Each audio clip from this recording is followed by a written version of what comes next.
Welcome back to another episode of the Wolff Den presented by Win Again Academy. I'm Matt Wolff, founder of Ticket Time Machine. Today we welcome Jègil Dugger to the show, to the den. Welcome. How are you? I'm good, Matt. Glad to be here. Thanks for Yeah, inviting me today.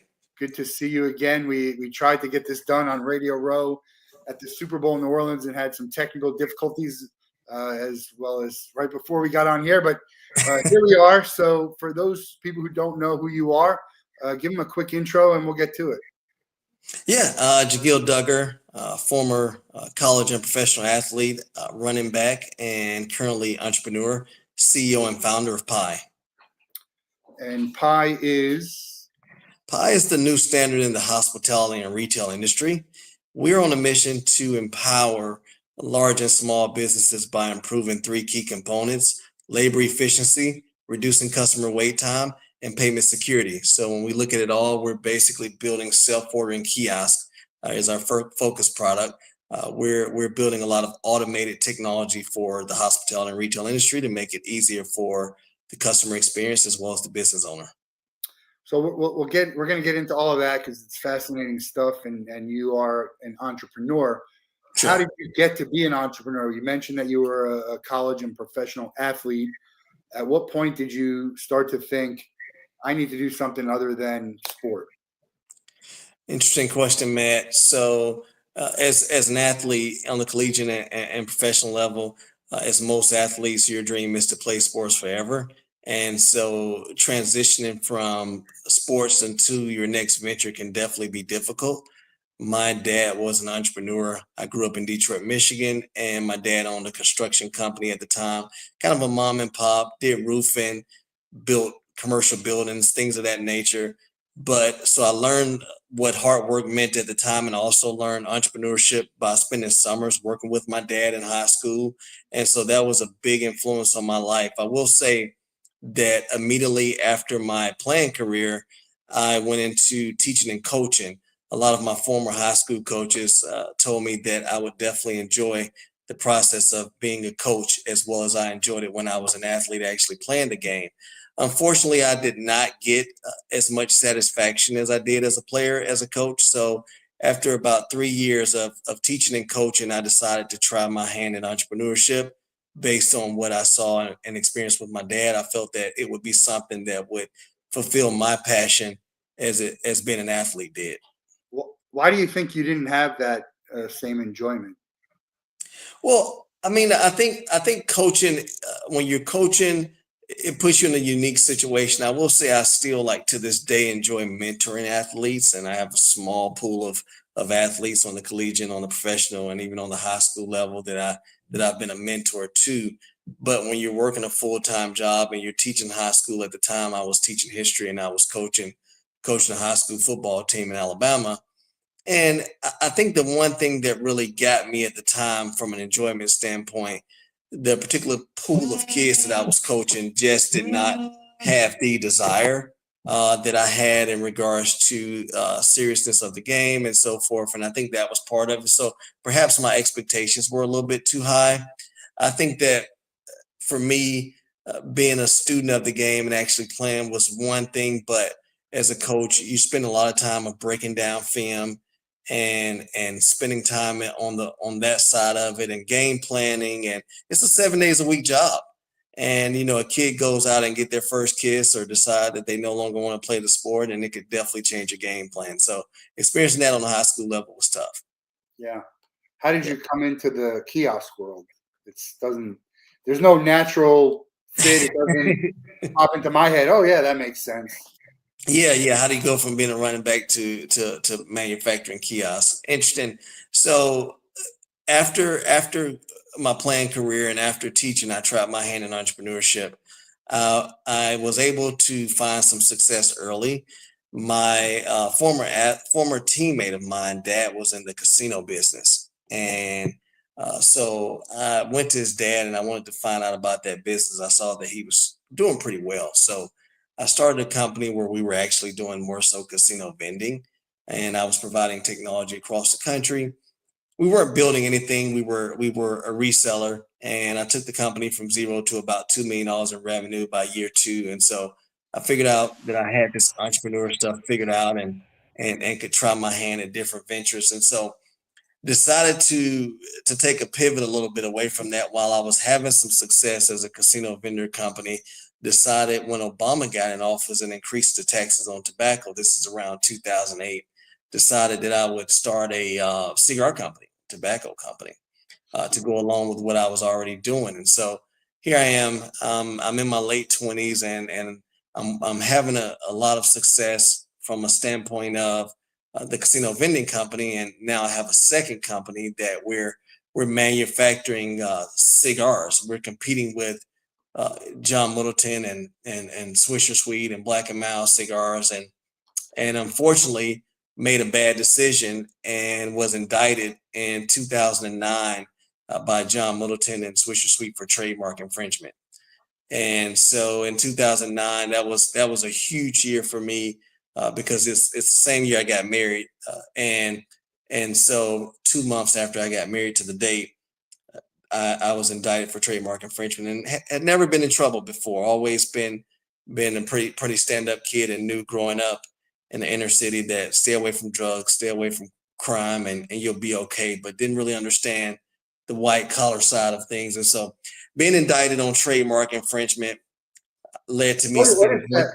What does that mean? Because you anything you would assume would be someone sends you a cease and desist, and you probably say they have a pretty good case here.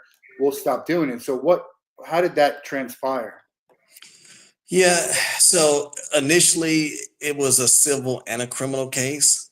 They so the companies decided that they wanted us to cease and desist on what we were doing, but they also went through the federal government, and being that it was a tobacco crime, the federal government got involved on that part of it. And so while we were importing everything legal, we were importing legal tobacco. It was more so about the wrapping around the tobacco, and so it went from being a the packaging. When I say wrapping, is what I meant. So it went from being a civil case to a criminal case, and yeah, and so when we were going through the process of trying the case, I remember thinking that this could go either way, and they offered me 5 years in prison for this if I decided to go to trial and protest, and for whatever reason was guilty. Okay, so being a person that's never been in trouble, that was a lot of time to think That's about. that's Yeah, crazy. I mean, I see people who have killed people who get less than that. That's an insane. Like, what is that teaching? That's a harsh punishment, and I think that as a society we should have harsher punishments to deter. But that doesn't seem like a behavior that is a huge need of being deterred. So right. Yeah, no, I get it. I was really surprised about it, and it was, it was a tough situation for me. And so being that I had just gotten married, and even though I had never been in trouble before and so forth, I definitely didn't want to, for whatever reason, end up spending 5 years in federal prison. So I I decided to plead guilty, and that led to me spending a year and a day in federal prison. All in all, I spent about 7 months for the crime.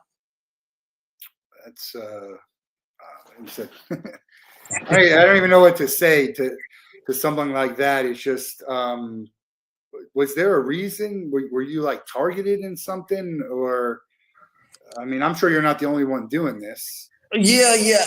So I had a co-defendant at the time, and so I was labeled as the as a leader, as a leadership role, and part of that was because I was behind kind of the planning part of it. I took a trip to China in 2008 when there was an earthquake, and thought I was dead over there, but I was responsible for setting up manufacturing and everything else that we were doing to make the company a success. And the company wasn't totally built around infringing on the trademark of John Middleton. The company was built around creating our own brand, Right. and so just so happened those things merged, and I pleaded guilty and served the time, which was a real crossroad road in my life, to go from being an inner city kid and coming up and fighting hard to have some success in life, and ended up getting a college degree and all the things that I was able to accomplish as an athlete and as a student,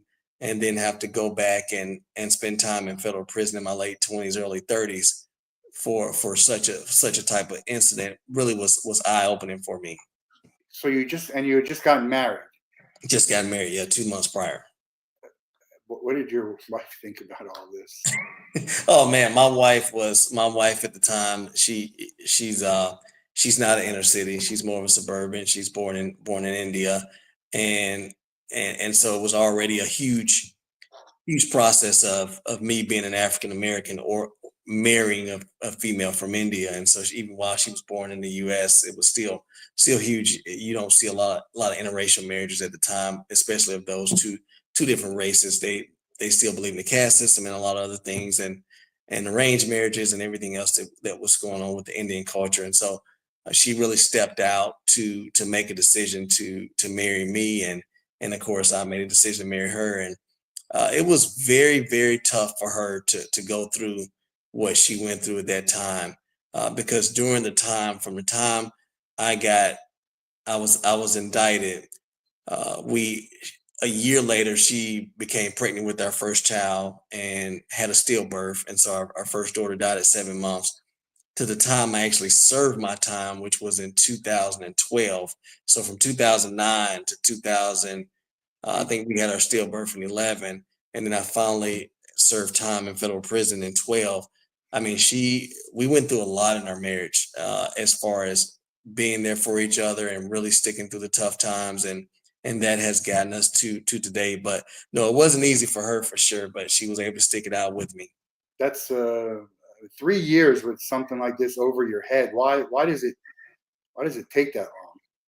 Well, we were going back and forth. The case originally started off in local court, in state court, and then it was moved from state to federal, and then it was going back and forth. Should we try the case? And at one time, I will say that I was contemplating actually going to trial and trying the case, and so it went from that to saying, okay, I'm not going to try the case. I'm just going to plead guilty.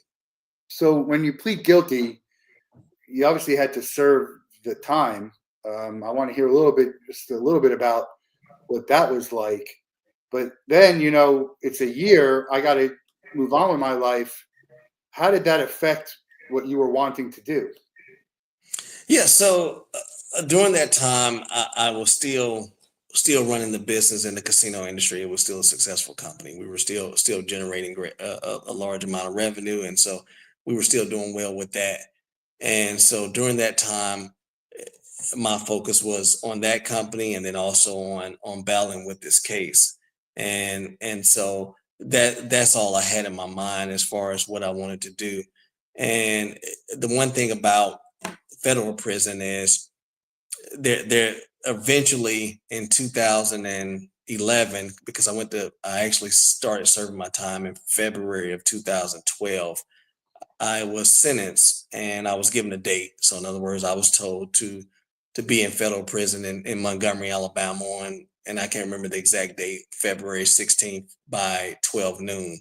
And so it's not like, we're gonna take you out of handcuffs in the court. It's like you're gonna show up at Montgomery Air Force Base federal camp by this time. So weirdest thing, my wife and I drove to prison. She drove me to prison and dropped me off. And what's weird about it, I was so disappointed at the time and didn't know how to handle what I had went through in the media, being exposed.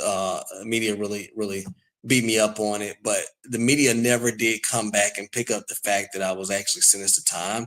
But they did pick up the story when it was initially taking place, because of me being a former athlete and everything else behind that. So so that was tough for me mentally to go through that time in my life where I had been bashed in media for trademark infringement, and they made it out of this big case as if I was some type of drug lord or murderer, and it Yeah, was all trademark infringement. I was going to say, at some point, you're probably thinking this is ridiculous, looking at the people that you might have been surrounded by. And Yeah. So I mean, it's like you get there and you have people there facing or doing 20 years for drugs and all these different crimes. But we did have some people that were sentenced to white collar crimes and different things, politicians and so forth. So I was surrounded by those type of people in the camp. Were you nervous? Oh my God, man, I was so scared, man.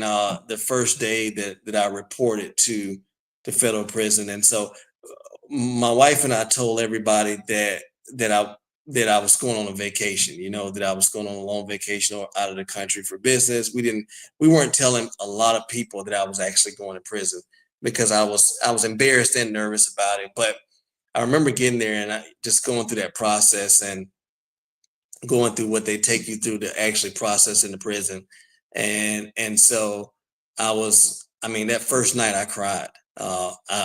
I got there, and of course, I was well welcomed because I was in Alabama, being a former Alabama athlete. Of course, there were guys said, "Hey, we know you, blah blah blah, and all this stuff, and you're going to be on our sports team. We have a football team, and we have a basketball team, and we got all this stuff." And right then and there, I made up in my mind. I said, "I will not touch a ball while I'm here. I'll only touch books and read and study and participate in that particular way because I felt like that part of the reason I was there was because my ambition superseded my knowledge. And I felt like this was a good time for me to kind of reinvent myself and kind of change my mindset. And so my focus definitely was not going to be on sports for the next 7 months. So how did you survive uh, that time, and what did you learn, and how did you get to? We're still not at Kiosk yet, right? Because we're still doing casino stuff. Yeah, yeah, we're still surviving off of that, and so I'm there, and again, after crying that first night, I sucked it up, and it was time to do my time, and so a lot of what I was doing was reading books and researching, and there was so many days that I spent just researching and reading and trying to understand and put knowledge into my mind about so many different things. And one of the books that I read during the time was The Power of the Subconscious Mind. And in reading this book, it really helped me to understand how my mind thinks and how when I get into sleep mode, some of the biggest ideas come into my brain and so forth. And so I'm intaking all this knowledge that I hadn't apparently been missing out on for years, seems like. And I remember it seems like night after night after night going to bed, there would be new information popping up in my head, new ideas, new things. And so it got to the point where I would keep a notepad by my bed at night just to be able to write down the ideas that I was coming up with. And then I was also practicing yoga on a daily basis. So I was really coming in tune with who I was as a person and where I wanted to go when I was released. And so I was released in I think around November or December of 2012, and so at that particular time, my mindset was all about proving that I can create a product I don't need to copy.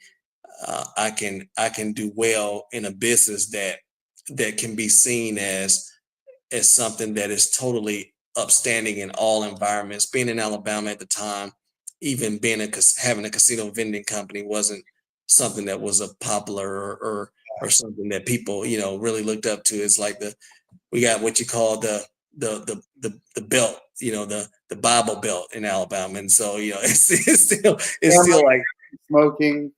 yeah, yeah, yeah. So being back in Alabama from that standpoint, that was something that was still not prestigious.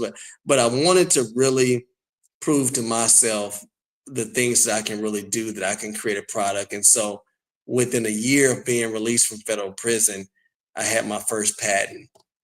And so created a unique product for the casino industry that was a kiosk device that attached to the slot machine and allowed people to order food and drinks while they were gambling. So I would increase the time a player spent at the machine by attaching this device. They can call for service, they can order food, they can order drinks, and so forth. So created a patent, created the device, and then deployed it in Puerto Rico at the Sheraton Casino in Puerto Rico. So that was my first product that I put out in the kiosk. Was there anything you felt you didn't accomplish that you would have liked to in that time while you were in prison? No, I feel like I really made good use of my time. I feel like that I was able to meet a lot of really smart people, and I was able to really reinvent myself and really educate myself. And so I think that that's one thing. I don't have any regrets on what I did during that time. In fact, looking back at my life, I look back and think about where I was at that time in my life, from transitioning to sports to transitioning to business and everything that I went through. And so I think about, in some ways, perhaps that was the best thing that could have happened to me at that time. As bad as that is to say, I would never think that incarceration was in my life Yeah, plan, but I feel like that was a good lesson. So yeah, I mean, that's a steep payment for it, but if it yeah, felt like it was put you on the right path or a better path, I don't know what the right path is, but a better path. yeah. What percentage of people do you think really take advantage of their time in being locked up, and how much of that depends on, hey, I'm going to get out in a year, or I'm going to get out in 10 or 20 years? Like, what's the incentive for someone who's spending 20 years, the next 10 to 20 years of their life? Yeah, I mean, and that's a great question, man. I mean, being around guys that were facing that type of time and were doing that type of time, I think it was very unique because I had to really be careful about the words that I used because I knew that their life and their situation was totally different. It's funny that I didn't when you're around people like that on a regular basis, you start to develop a relationship. I mean, you can spend 3 or 4 months with someone every day. I mean, you're living together basically. And so I didn't tell a lot of people that I was getting out. I just kind of looked up one day and they were calling me to go home. Yeah, And what was interesting about it, they would have like these going away parties for inmates whenever they were leaving, and those parties was like they would cook or put together or do some kind of little thing for them when they were going home. But I didn't want all that because I felt like that it was unfair for me to have a going away party when I was there for such a short period of time, and guys that really had become connected to me that I was actually supporting through their process, because a lot of guys there needed support. I mean, a lot of them wasn't as blessed as me to have my wife come see me every weekend or different visitors come see me. I mean, yeah. yeah, I equate that to almost like the hospital visits too, of someone who has no family, and how lucky we are really in the position that we're in the outside world, the people who are around us. And look, could things be better? Sure, we all fall on hard times and have our stuff, but and the overall big picture, we're pretty blessed, and shouldn't. yeah. I mean, when you have guys around you like that that are really facing those type of times, and so somebody on a 20-year sentence, of course, their family, they're not coming to see them all the time. I mean, a lot of times there's been some type of disconnect, so they're just kind of on their own. They're not getting a lot of mail, and I mean, here I am, I'm getting mail every day, and I got people come to see me, different visitors every weekend, and so Yeah. I didn't think it was fair for me to have a going away party, and I was so supportive for the first couple of years. Guys were able to write me and anything I could do to support those that were in and around on their transition that was facing a large amount of time. I was definitely willing to support. So Did you go visit it's anyone? have I been to visit anyone? Did you go to visit anyone that you had met? No, I did. I never have been back. I would definitely entertain going back, and I don't know if anyone is still there that I was there at the same time. I doubt it because most people were in that Montgomery federal prison. They're 12 years or less by the time they get to camps, and so someone could be coming down off of that type of time. But yeah, I haven't been back to visit anyone, but there were people that I helped get jobs and assist with their transition from Yeah, incarceration. I would think that you going back to maybe speak on your time there could be beneficial for them. Last Yeah, question on prison: was there anyone there who you felt was really there unjustly?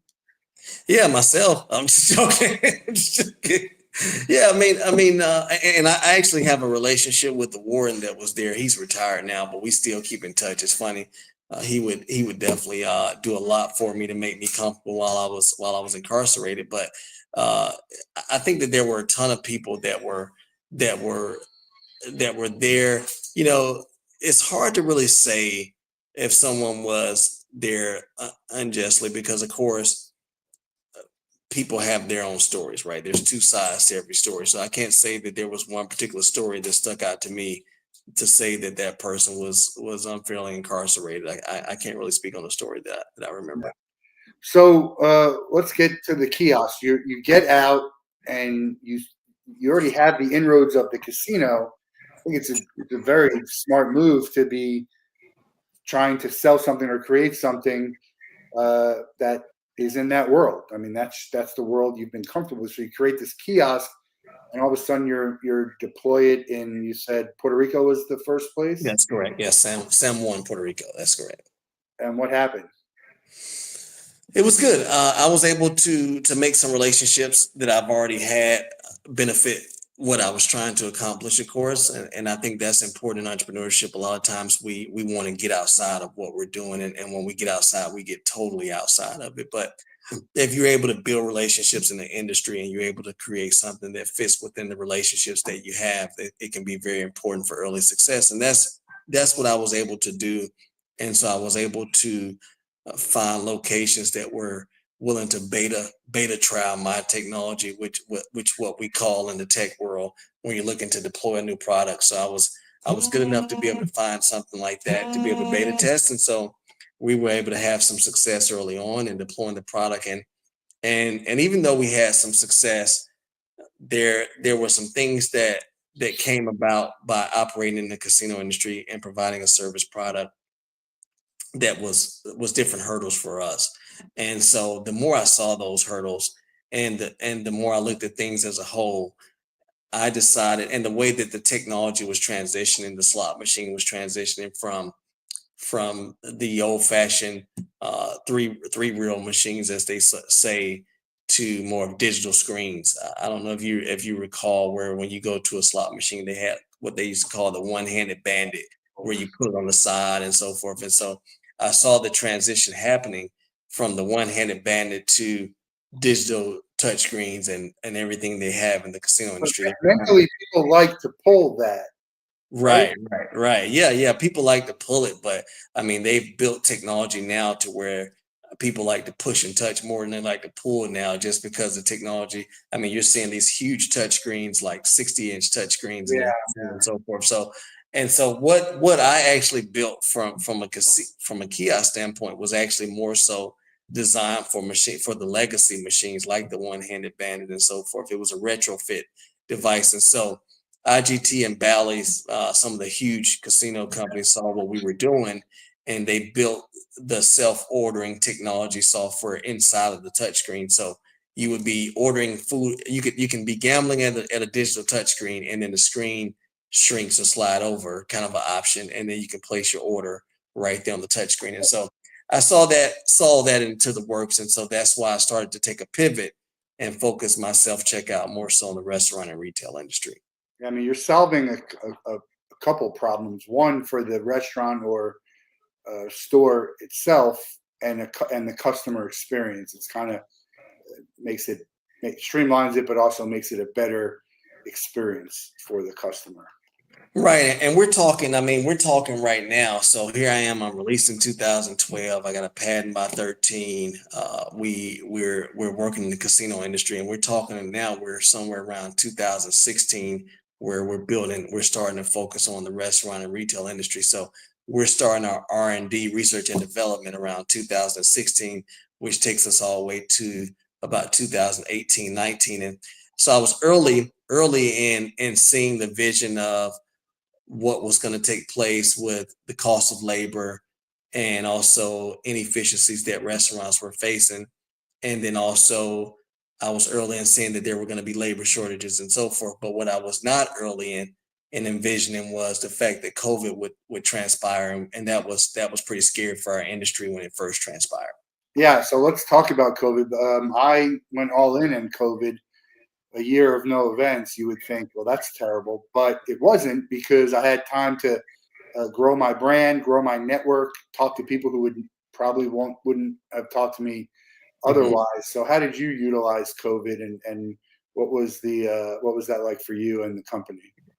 Yeah, COVID for our company was sort of a scary time, and I use the word scary loosely because I was able to gather my thoughts and, of course, as an entrepreneur, figure out ways to be creative. I think you saw a lot of creativity on the American people and people worldwide during COVID to be able to survive what was taking place. And so one of the things that really had us concerned is we had spent at the time maybe 3 to 4 years of R&D on self checkout, and a lot of it was based around touchscreens. And then you go through the whole process of where they're saying that touchscreens are not going to be able to be used anymore because of bacteria and diseases, and people are going to touch a screen and die, and everything else that was going around with so many different rumors. And so that was definitely a scary time for us, but we hung in there. During that time, I will say that we created a product that was more so based around temperature checks and on the healthcare side from a kiosk standpoint. So we did get into that. That was unique. But as we started to come out of the peak of COVID, what you start to see is the great job resignation, where people that were before COVID working in the restaurant industry, working in the retail industry, well, they figured out I don't have to be in one place all day. I can drive for Uber, or I can drive for DoorDash, or I can do this and do that. So people really started to do a job shift around 2022 or so forth, 2021, and then move into all these different industries. And so when the smoke started to really settle, our product was in higher demand than it was before COVID. So what was the growth? What did that look like within the restaurant and retail and hospitality?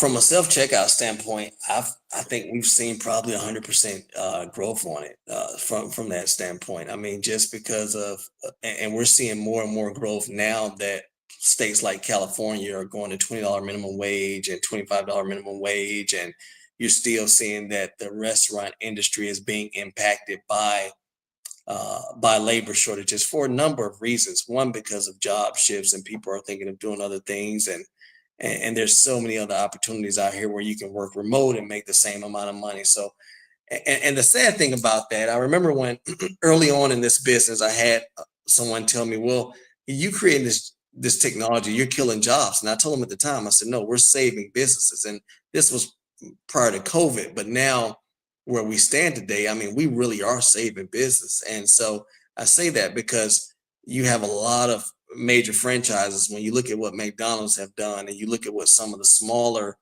franchises are doing, and so forth. I mean, eh, automation is definitely important. And when you look at if you're a restaurant owner, and we talk to these people all the time, and they're saying that, hey, we have 2 stores today, but we plan to have 10 stores in a year, and we're going to have 20 stores in the following year. We just signed on a company by the name of U Pizza, and they're starting to grow into Walmarts and so forth. And so when you look at a growth plan for a restaurant owner, that growth plan has to have a certain amount of technology to be sustainable in today's society. And that technology not only looks like automating from an online ordering standpoint, but it also looks like automating from a walk-in order standpoint, because we all know that depending on labor as a whole to sustain your business is not a sufficient thought process in today's society. So you got to have a system. Yeah, I mean, I'm old school. Wawa is a sandwich making place. Mhm. Well, I get sandwiches there. They're way more now with gas and all that. But I used Yeah. to like to tell my person who's making the sub what I want on it. Now you just order it and you kind of hope they get it right. And for some reason, automated, paper in your hand, looking at it, fast food in all these places, there's still a lot of mistakes. Um, Mhm. but Yeah. Yeah. but that's that it's streamlined. It's more effective. Overall, it helps the restaurant or the store operate quicker and more effectively. Sure. Still up to, like anything else, AI or anything. It's still up to the people to do their jobs the way it needs to be. So Yeah, yeah, yeah. No, it's definitely important, and we're one of the few companies that accept all forms of payments. We accept both credit and cash at our kiosk. You'll see a lot of companies that are credit card only at the self checkout, and so we do take pride in that as well. So that's one thing that might differentiate you from other services out there. What else? Why else should people want to use your kiosk? Yeah, it's funny you say that. I mean, a lot of our competition, they are software only providers. We really get into the solution as a whole. So we that's something that my first patent was based around creating a complete solution for the casino industry, and that was hardware and software. And so Alan Key, I guess, said it best, and Steve Jobs kind of repeated it: is if you're serious about software, then you should build your own hardware. And so I really like and enjoy taking pride in designing a full product from start to finish and controlling the entire environment. So when you look at our kiosks, you'll see that we have curved touchscreens, which are more so related to my background in the casino industry. You'll also see LED lights and things like that affiliate with the brand in which the kiosks are being located. So a lot of what we're doing and a lot of what we're designing, you can see a lot of my background in it from being involved in the casino industry. And then you'll see that, man, our stuff just has better swag, it's cooler, man, it's all that. So you'll see my swag in there too. So that is all shaped into our product when we're designing it. Where are you not operating that you think might be an opportunity in the future? I think I think we're doing a lot of SMB to mid-size. I mean, we recently signed a deal with Dunkin' Donuts, so working with a franchise that big is great. But I think we'll see our product begin to start being used more and more in a lot of the franchise and a lot of bigger franchise. There's not one in particular that I can call out that I would say that But I mean, in industry, like maybe in high schools or colleges or Yeah, some other yeah. Oh, wow. Yeah. industry out there now. Yeah, great question. We are definitely looking at operating and this year is something that we're looking to grow into the sports arena industry. With my background in sports, we're working on launching at our first college campus, and that's going to be at the sports stadium. And then we're also looking at high schools. What we found out is our technology can be used for fundraising and NIL.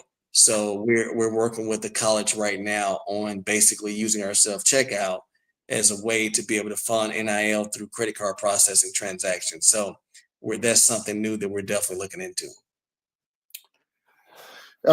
Which sort of is like, what's next? I mean, that's part of what's next. What's next as far as the technology? What's next as far as the products that you're going to be offering? Yeah, I mean, one thing that we really are excited about coming down the pipe within the next 60 to 90 days is biometric facial recognition payments. This is something that we've been working on for the past year, and we have a strong partner that's going to be partnering with us on this technology. So I think when that comes out in the media, I think people will be excited about it. They'll be surprised to see them get involved with biometrics and what we're doing. And so I think that's something that we're working on that's definitely coming down the pipeline. Are people on board with that? I know there was some pushback at maybe some stadiums of trying to use that. I have mixed feelings. I mean, my feeling is that everyone knows everything they need to know about Yeah. everyone. There's no real privacy anymore, and as long as it's not used for bad, which who knows? You just hope. Yeah, well, I mean, security is going to always be important when it comes to that data. I think that you're seeing biometrics and facial recognition grow more and more. I know that, of course, it's a part of what we're doing in the airport nowadays. You pretty much can't get through TSA without having to come across some type of biometrics or facial recognition. So I think from what we're looking at and what we're understanding statistically, you're going to see a lot of growth year over year. More and more people adopt to biometrics. Yeah. Um, do you ever think about other businesses, or you feel like let's focus on this one? I mean, obviously you've had your hand in a few different things. Yeah, I do. I have projects that I'm working on more so from the philanthropy standpoint and ways to be able to improve education, which is very important. I think a lot of times we get so caught up in sports. America is such a sports society, from football to basketball to baseball. We love our sports, but there has to be a way to complement that and make education a priority. So after my experience in being incarcerated, I do have a desire to create technology for education. So that's a project that I'm kind of working on right now in the background as more of a hobby than trying to build a lucrative business. So I think that's it. But for the most part, I'm just focused on growing pie, making that pie bigger. Making that pie bigger. Yeah, That's yeah. smooth. That's smooth. Writing a book, telling your story. Do you go speak at places to sort of tell your story, but also share some advice? Yeah, yeah, I've been doing a lot of speaking engagements at college campuses. I've been doing some speaking engagements at universities to the entrepreneur students and so forth. And so writing a book is always something I thought about doing, but just don't have the time to do it, you know. And maybe within the maybe within the next year or two, I'll actually take the time to do it. But it's funny because the last couple speaking engagements that I've done, that was one of the things that they came out with, like, you should write a book. And I'm like, well, I need more time to be able to sit down and do that. But yeah, I am speaking more. It's funny because from the time I was released until about 2020, I was not at a place mentally to really speak on what I went through and my life and so forth. So it does feel like a huge relief to be willing to talk about my incarceration. So that's been a huge step for me in general. What was something that was a lot harder than you thought it would be, and something that was a lot easier than you thought it would be? Speaking about your time in prison. Well, I mean, honestly, I thought that actually doing my time in prison would be a lot harder than what it was, so to say, being incarcerated and losing my freedom. Uh, I thought that would be a lot harder. I thought it would be a lot easier for me to be released and come home and go back to a regular life and not have it over my head and think about it. But when I tell people about my incarceration, I look back on it and I think mentally I incarcerated myself from for far too many years, Yeah. and that was based on the fact of my own perception, my own ego, and expectations for myself was getting the best of me. But when I look back, it's like you said earlier in the show, like you got so many people that's murdered or child abuse, child or molested, all these different things that those people are being locked up, and here I am for trademark infringement, and I'm beating myself up the same way. And I think I was unfair to myself as a person that I should have grown out of that a lot sooner. I think it's difficult whenever you see your name. It's easy to see your name in the highlights where, oh, you had 150 yards rushing tonight. That's easy. And then or oh, you graduated from college. That's easy. But you never think you'll see your name next to being incarcerated or being a felon. And I think it took me way too many years to get past that. Yeah, because you've done good. You took your time there. You made it count, and you've obviously done well since. So I think you kind of should feel proud about what you've done. There's a lot of people who have the same opportunities that you had, and whether they should have been in there or shouldn't, they were. And how do you spend that time?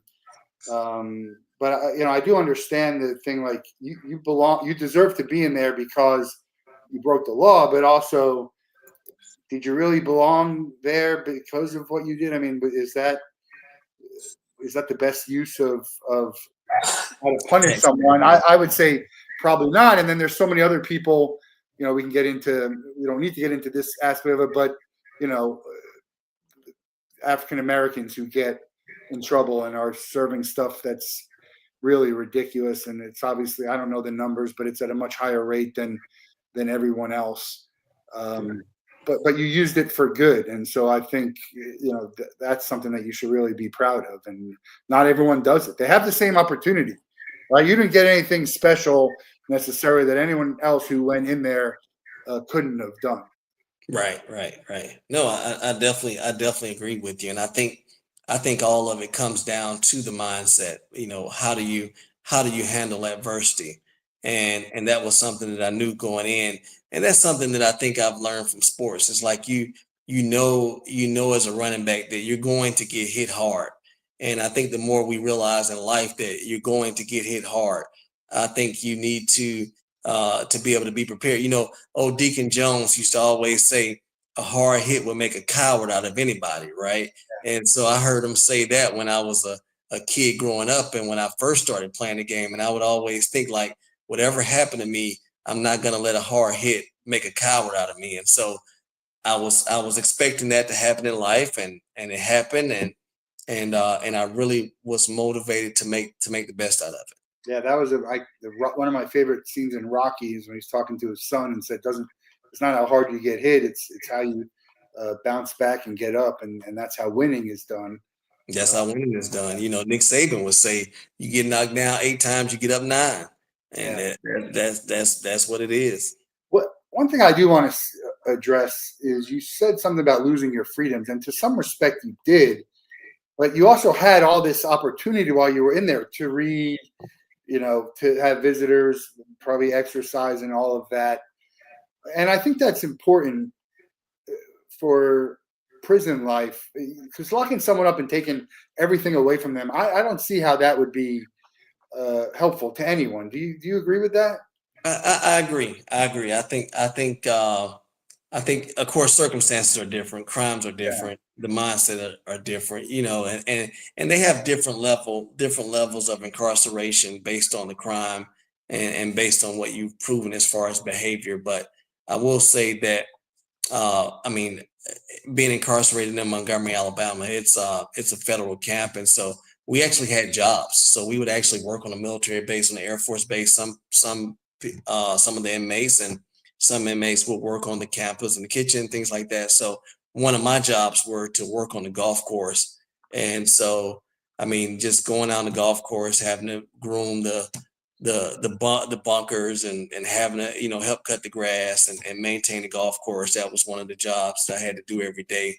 And so it's interesting to say that part of it I think is good for inmates who can handle it and who is in a position mentally, because it helps them prepare and transition a lot easier. yeah. I mean, if you're looking at getting out, you're going to have to figure out what to do. When was there some part of thinking that being an entrepreneur was your best bet at something? Because if you're looking to get hired by someone, then they're looking into your background and seeing what happened without necessarily really knowing the story. That's one of the downfalls of background checks is you see that stuff, you don't really understand the story. Obviously, you can choose and with whoever you talk to confront it and put it out, which I probably is the best move for you because it's like we talked about. It's your story, and you made good out of it. But it feels like entrepreneurship is the easiest path, even though it's not an easy path. Right, right. Yeah, yeah. That was something on my mind going in, that I had no doubt I wanted to continue being an entrepreneur, and I did that. It's funny you say that, because during the time that I was actually incarcerated, so here I'm spending a year and a day, but I'm actually spending almost 7 or 8 years mentally incarcerated from 2009 to 2020. And the one thing that took place that transpired is I was working on a technology contract in a city. I prefer not to say, but we were working on a deal with the mayor of the city for several months, and so the contract was needing to be approved by the city council, and the contract was maybe worth about $1.5 million at the time. And so here I am. It's 2020, and I've been released since 2012, as I mentioned. And we got ready to go to vote with the city council, and one of the council members said, "Well, I don't think we can do business with this person because, we Googled that they're a felon, that they had this cigar case and all this." And so here I'm sitting in the middle of city council meeting. I can't feel my feet, and I'm just distraught. I'm like, I can't believe that this would come out now, because it doesn't define me as a person. And we're talking about something that happened maybe 8 years ago, right? And so how could this be so, and keep me from getting a deal as an entrepreneur? And at the time, I reached out to one of my mentors and I told him what happened. And I was hoping that he had some advice to help me win back that contract. And the first thing he told me was, you screwed up. He said, but the reason why I say you screwed up is because you spent all these years not telling your story. You don't need anybody else to tell your story. You need to tell your own story. You need to own your story. And so on the narrative. On the narrative, yeah, because I mean, anybody can read what they want to read in the media and come up with their own opinions. And so, me actually deciding that I'm going to own this narrative, I'm going to own my story. I did a story, I did my first story with Birmingham Times, and we spent about 3 to 4 weeks creating the story and putting it together.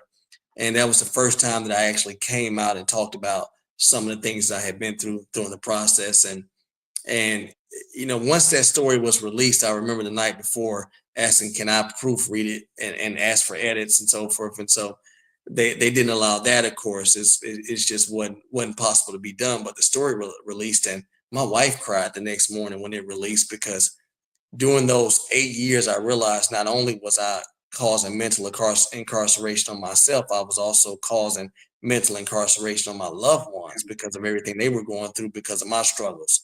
And so that story coming out really changed me and gave me a sense of mental freedom, to the point where, I mean, I was astounded that, okay, I can finally walk in a room and say, hey, this is me. This is who I am. This is what I've been through.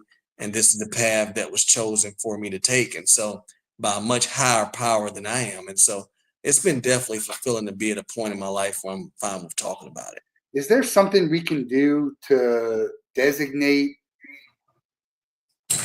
former felon or someone who has gotten in trouble, who's sort of, to where you can feel confident that that's not sort of who they are? And you never know. There's people who go out and they redo it. But do you think there's something that can be done by law enforcement or the law? I don't know. It feels like there should be a different level. Yeah, I think it's the mindset. They can't expunge it. You can't get rid of it because you Right. did it, and there's no Right. guarantee that you're not going to do something like that again. That it's not, we've done. Yeah, I think the biggest thing that we as a society have to look at, and me personally, I had to learn, because when you think about someone that's been in prison or someone that's been incarcerated, you think about that's probably a bad person, right? And I mean, that was my opinion, at least. My lack of thinking and lack of knowledge, even going into the situation, even being an inner city kid growing up in a poverty area in what they call the hood. And so that was just a mindset of, this person's been in jail, then they must be a bad person. But once going through what I went through, I met so many good people, so many educated people. And so not all people that go through incarceration are bad people. And I think the more society understands that, the more people that that go through incarcerated can be able to operate freely. And if you allow them to operate freely, once they've served their time and they've shown that they can make good use of their time and be good people in society, if you make them feel welcome, you'd be surprised what they can produce. Yeah. You're making waves with the company. You're in New Orleans for the Super Bowl. What was the highlight of that week? Meeting you, Matt, that was the highlight of the week. Being down on Radio Row with Todd and the guys from our PR team, and attending a few events. I will say that by the time you do sun up to sundown the week of the Super Bowl, I mean, in the morning you're doing interviews and all these different festivities and activities from a business standpoint. In the afternoon, then you have the afternoon parties and the different events that we attended in the afternoon. I mean, it wears you out. So, I mean, by the time you're tired, by the time Friday comes, you're already exhausted. But I mean, I think it was a good time. I think it was great to see New Orleans host the Super Bowl based on everything they went through from a New Year's perspective. And so, yeah, it was, I don't know if there was one particular thing that stands out to say, oh, I tell you what, the one particular thing that stood out, man, I bumped into Lawrence Taylor, and that was one of my childhood legends. That's like a legend of the game to me, that I wasn't a defensive end, but if I was, that's who I would want to be. But just seeing LT, man, he's a phenomenal guy, and he's had his own challenges throughout life, but man, he's just a phenomenal guy, and yeah, just seeing LT was great. He lives down here. He was on my mom's flight one time when I was picking her up from the airport, like late at night, and she had no idea. My mom had no idea, but I'm sure there were plenty of people on the flight who were coming up to him. Yeah. What's you're a football player? Who's your Mount Rushmore for football players? NFL or college? Let's say NFL.